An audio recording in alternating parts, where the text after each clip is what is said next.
Meus amigos, a Netflix simplesmente acabou de lançar uma cena inédita da quinta temporada de Stranger Things e eu acho que essa cena pode mudar tudo que a gente sabe sobre a Eleven, tá? Nessa cena a gente vê a Eleven treinando sua nova habilidade, que é o super pulo, né? Ao lado do Hopper e da Joyce, que é uma habilidade crucial para a infiltração dela na base militar de Hawkins. A cena dura mais ou menos uns 30 segundos, mas ela tá repleta de easter eggs e pequenos detalhes que a maioria dos fãs não perceberam. Tem um detalhe específico nessa cena que eu não tô vendo ninguém comentando e que eu tô achando crucial pro desfecho dessa quinta temporada, tá? Simbora comentar sobre tudo isso aí.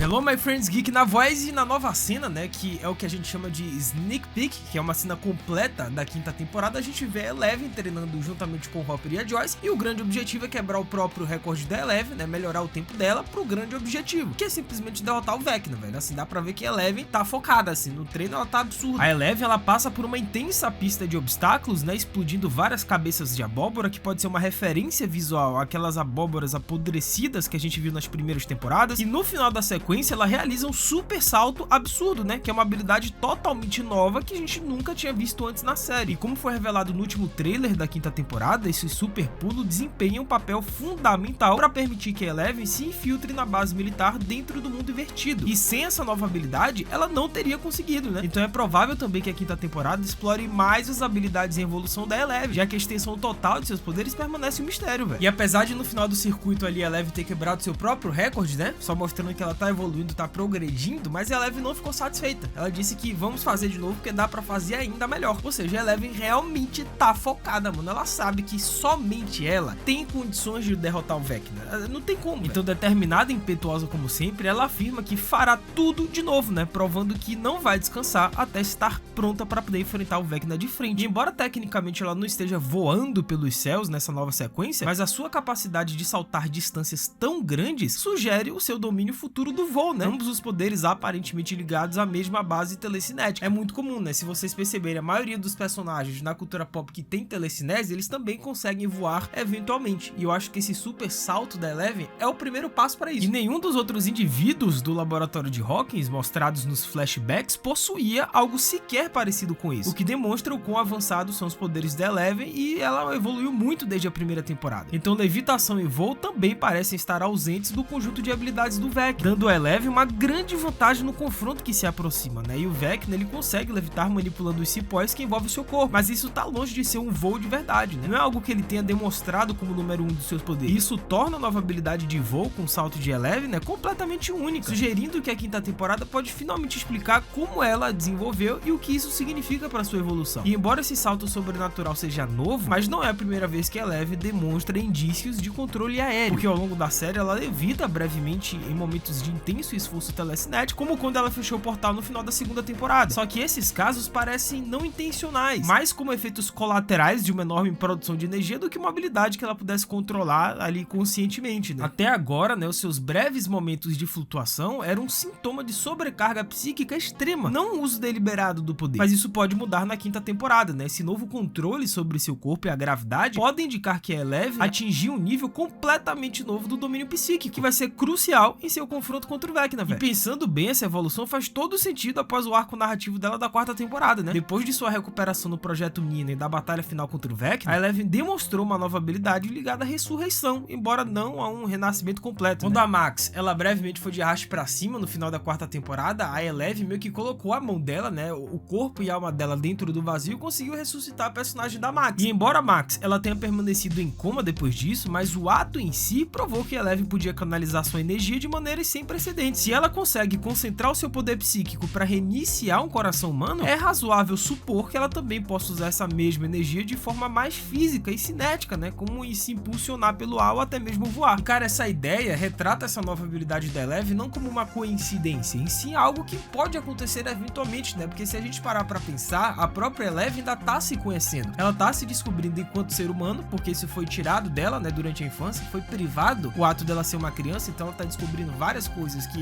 enfim, não é normal pra alguém da idade dela. Geralmente você descobre antes, por exemplo, ir à escola. A Eleven só foi pra escola agora. Então, assim, até esses outros aspectos de um ser humano, ela tá descobrindo pela primeira vez. Imagine superpoder, pô. A Eleven deve ter poderes aí que a gente não faz ideia. E a cada temporada, né, sua conexão com mente e o corpo se aprofunda, né? Desde esmagar latas de refrigerantes até virar caminhões, né? Como derrotar Demogorgon aí, até dobrar o próprio tecido do mundo invertido. E agora, na quinta temporada, parece que a Eleven tá dominando tanto a vida quanto a gravidade. As duas forças que o Vecna tenta dominar desde o início, né? Então, quando ela dá aquele super salto, ultrapassando seus limites além de tudo que já vimos, não é apenas uma sequência de treinamento, mas um vislumbre da forma final de uma das personagens mais poderosas da história da televisão. Porém, junto com esse super salto, que como eu disse é uma novidade, mas a Eleven, se a gente for recapitular as habilidades especiais que a gente viu dela ao longo dessas temporadas, ela tem mais ou menos umas 9 habilidades especiais, tá? Eu vou listar cada uma aqui pra vocês, eu vou demonstrar e como isso pode se encaixar na batalha final contra o Vecna. Porque uma das habilidades mais icônicas, e a primeira que vimos, é justamente a telecinese, né? Pô, quando se trata dos poderes da Eleven, a telecinese é a base de tudo do que ela pode fazer. Cara, é a habilidade que a gente testemunhou pela primeira vez, né? E embora vários de seus outros poderes pareçam derivar dessa habilidade principal, cada um deles serve a funções únicas e se manifesta em circunstâncias específicas. E o seu poder telecinético, né, que lhe permite manipular objetos com a mente, foi demonstrado pela primeira vez no primeiro episódio da primeira temporada, porque após entrar sorrateiramente em uma lanchonete, a Eleven silenciosamente impede que o ventilador barulhento gire. E inicialmente ela só consegue mover objetos pequenos e leves, mas à medida que ela ganha confiança e controle emocional, os seus poderes aumentam drasticamente. E nos episódios finais da primeira temporada, ela tá virando vão pra tudo que é lado, velho, detendo homens armados, né, com o movimento do pulso, e mais tarde na quarta temporada derrubando até o helicóptero. E como acontece com a maioria de suas habilidades, né, ainda mais se tratando da Eleven, que no final das contas é uma criança / adolescente, então ela não tem essa força toda ainda, mas sempre que ela utiliza de forma extensiva os seus poderes, eleva ao máximo as suas habilidades psíquicas, ela fica exausta no final, né, o famoso sangramento do nariz. E assim como o telecinese, os poderes telepáticos da Eleven podem se dividir em múltiplas formas. Ela é capaz de se comunicar e se conectar com as pessoas sem falar, não por meio de palavras claras, mas através de emoções, de memórias e sensações. E desde cedo, seu vínculo emocional com o Mike, por exemplo, revela que ela consegue sentir sentimentos em vez de pensamentos. Mas sem contato direto, a Eleven parece sentir quando o Mike tá triste, né, quando ele tá assustado ou escondendo alguma coisa. Essa forma empática de telepatia se torna ainda mais evidente na terceira temporada, quando ela usa para poder acessar a mente do Billy durante a batalha, né, sentindo a sua dor e traumas passados. E essa percepção telepática vai além da simples leitura de mente. Trata-se da ressonância emocional, né, que é uma consciência profunda e subconsciente que a liga tanto àqueles que ama quanto àqueles que a temem, né? E na segunda temporada a série expandiu o universo dos experimentos, né, realizados no laboratório, mostrando que cada criança possuía poderes únicos. E para Eleven, o seu dom se manifestou como algo mais cósmico, né, que é a capacidade de projetar sua consciência em um vazio negro, que é uma dimensão psíquica onde ela pode observar pessoas a qualquer distância. E sob o treinamento do Dr. Brenner, né, Eleven aprendeu a usar isso como uma ferramenta de espionagem, cara, localizando espiões soviéticos aí ao se concentrar em sonhos, memórias ou até mesmo no mais tênue eco emocional, cara. E fora do laboratório, ela usou esse mesmo poder para encontrar os seus amigos e inimigos diversas vezes, localizando o Will aí na primeira temporada, espionando o Mike na segunda e até mesmo entrando na mente da Max na quarta temporada. Então, ao entrar no vazio, a Eleven consegue ver não apenas a pessoa que procura, mas também os objetos e o ambiente que ela é associado, né? O que lhe confere é uma vantagem incomparável tanto em missões de resgate quanto em uma guerra psíquica, né? E além da sua habilidade de se mover pelo vazio, a Eleven também possui um dom muito raro que é a visão de memória, onde ela entra nas memórias de outras pessoas para descobrir verdades ocultas, né? É uma forma de telepatia, porém muito mais invasiva e precisa, né? Usada apenas quando o sujeito não pode ou não quer falar. E esse poder, né, foi utilizado pela primeira vez pelo personagem da Eleven na segunda temporada para poder invadir a mente da própria mãe dela, que é a Terry Ives, que inclusive a Terry Ives tá sumida do pagode, né, mano? Será que ela vai aparecer na quinta temporada? Ó, ela, a número 8, que é a Kylie,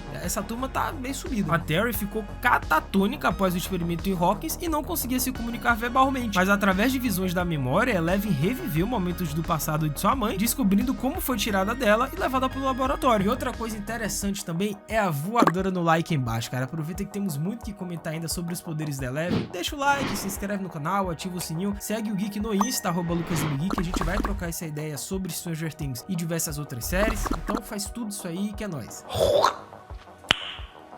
E a visão da memória permite que Eleven preencha a lacuna emocional entre o trauma e a verdade, né? Transformando a empatia em uma porta literal para dentro da mente de outra pessoa. E muitos dos poderes principais da Eleven funcionam em conjunto, né? E a levitação é um dos exemplos visualmente mais impressionantes, né? Seja intencional ou não, o seu corpo frequentemente se eleva ao chão quando ela canaliza quantidades extremas de energia psíquica. E o melhor exemplo disso é justamente no final da segunda temporada, quando ela fecha aquele portal do Upside Down ao lado do Hopper. E se vocês perceberem, ela canalizou tanto a energia dela para poder fechar aquele portal, que ela simplesmente conseguiu a levitar. Ela tirou os pezinhos do chão. Ela não voou, nem nada do tipo, foi uma levitação mais tranquila, mas já era um indício de que ela tem sim essa capacidade. Não só do super salto, que a gente viu nessa nova cena da quinta temporada, mas do voo também. E curiosamente, ela também consegue levitar outras pessoas, né? Como vimos na primeira temporada, quando ela salva o Mike lá de cair de um penhasco depois que ele é coagido a pular. E a sua telecinese e levitação se misturam perfeitamente, criando momentos em que ela transcende completamente as limitações físicas, cara, que é um sinal claro de que ela está evoluindo além da mera força física, psíquica, para algo mais próximo da verdadeira transcendência, né? E a cada amadurecimento emocional, seus poderes se transformam, levando cada vez mais perto do limite do que uma mente humana pode suportar. E com a chegada da quinta temporada, fica cada vez mais claro que as habilidades da Eleven podem não estar mais limitadas pelas leis da física, mas sim pela sua própria compreensão de si mesma. E desde o início de Stranger Things, o mistério dos portais para o mundo invertido pairou sobre Hawkins como uma maldição sombria. E durante anos, os fãs se perguntaram de onde vinham essas fendas, até que a quarta temporada revelou a verdade, né? Tudo começou com a Eleven. Quando criança, durante sua estadia no laboratório em 79, a Eleven criou involuntariamente o primeiro portal para o mundo invertido ao banir o Henry Creel, sendo que o Henry havia manipulado ela para que removesse o chip, né, que suprimiu seus poderes, né, desencadeando aí um massacre contra os outros participantes dos testes. E no ato desesperado de autodefesa e fúria, a Eleven revidou, né, canalizando toda a sua força para poder lançar ele para outra dimensão. Ou seja, esse é mais um dos poderes da Eleven. Ela tem a capacidade de abrir portais para outras dimensões. Ela fez isso quando era criança, mano, lá em 79 no laboratório. Ela abriu o primeiro portal e mandou o Henry Creel para lá, que se tornou Vecna depois. Ela abria e fechava essas fendas diversas vezes ao longo da série, né? E na primeira temporada ela abriu outro portal enquanto escapava do laboratório do Brainiac, né? E mais tarde, na segunda temporada, ela aprendeu a selar o portal, esforçando-se aí ao máximo para poder proteger a cidade. Então, essa habilidade da Eleven de abrir e fechar fendas entre realidades continua sendo um de seus rituais mais perigosos e poderosos. E cada fenda que ela cria é uma ponte entre mundos, né? E cada vez que ela sela uma delas, leva consigo um pedaço dela. E dentro do arsenal de poderes psíquicos da Eleven, poucos são tão úteis em combate direto quanto a imobilização, que é a habilidade de congelar objetos, pessoas ou criaturas de lugar. E embora a telecinese permita que ela mova objetos com a mente, mas essa variação, né, imobiliza completamente, mantendo a galera presa no ar. Essa habilidade salvou o grupo inúmeras vezes, né, especialmente em batalhas contra as entidades monstruosas do mundo invertido. E ao enfrentar Demogorgons ou Democães, Eleven usou repetidamente a imobilização para interromper seus ataques, né, mantendo imóveis tempo suficiente para que seus amigos escapassem. E embora não seja poderosa o suficiente para poder matar essas criaturas de imediato, mas esse poder garante segundos cruciais. E em Stranger Things, esses segundos muitas vezes significam a diferença entre vida e morte, cara. Sendo que nessa quinta temporada, provavelmente veremos mais da extensão dos poderes da Eleven, cara. Mas comentem embaixo as teorias e expectativas de vocês em relação a Eleven e a batalha final com Vecna, que eu vou estar lendo